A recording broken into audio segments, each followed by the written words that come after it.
Yeah, we were purchased by Experian about a year and a half ago, and really with the idea of bringing the historic Experian offline data assets and some of their digital assets into the more of a digital environment, utilizing our assets within Tapad, which was the Tapad cross-device identity graph. So that journey began about a year and a half ago, and it's gone extremely well. Really internally from an integration standpoint, but most importantly from our customers' perspective as we start to bring some of our assets together. So tell us some of the use cases for your customers. Sure. I mean, the Tapad graph historically has really been a reach extension, sort of attribution and measurement capability. So if you bring us an ID that you have on a consumer, we can match that to other IDs that are known to be in the same household or individual graph. And our customers, brands, advertising platforms, publishers, can use that to just have a broader view of their consumer. And if you think about that in the context of Experian marketing services, where we have sort of depth and breadth of consumer data in our consumer view product and our other assets, you can see how the value of bringing those assets together with a graph, so you can actually have that addressable audience in a much larger digital environment. So tell us about addressability a little bit more and where you guys play and sort of the value that brings to brands. Yeah, so brands have great data in and of themselves, and that's great. And oftentimes they have that associated with identity.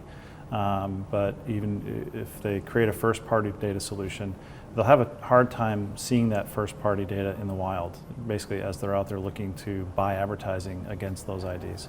So our view of addressability is taking valuable data, whether it be our brand customers or Experian data, and marrying that with addressable IDs so that you can use it for targeting, you can use it for measurement, you can use it in ad platforms.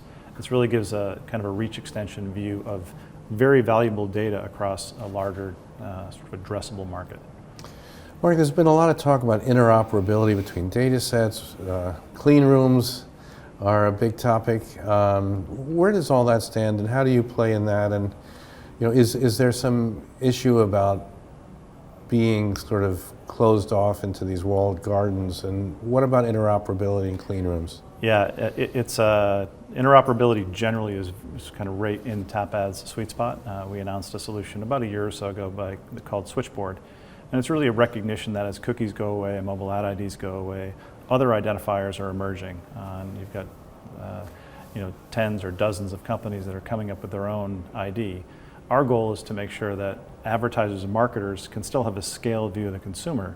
And by making all of these individual IDs from disparate sort of data sets interoperable, you provide scale, you provide unique audience capabilities. So Tapad's role is really to drive that interoperability. We've done it with cookies and mobile ad IDs and other identifiers for years now, and it's just the sort of next evolution as the identity space becomes much more fragmented. We're looking for ways to make it less fragmented and sort of consumable for brands and advertisers. So what is that next level of data that you're preparing for? Or how do you see the industry developing? Like I said, we see a lot of new IDs, first-party IDs. Publishers are creating their own IDs. They're realizing that their relationship with their customer is more valuable in an environment where they know more about the customer and can get the consent from the customer because they have the relationship. Brands are doing the same things. Retail media networks are doing the same thing. Basically creating more of a one-on-one relationship with the consumer. You create identity out of that, and you want to be able to then message and address and measure your interactions with that customer, not just on your own properties, but on other properties as well.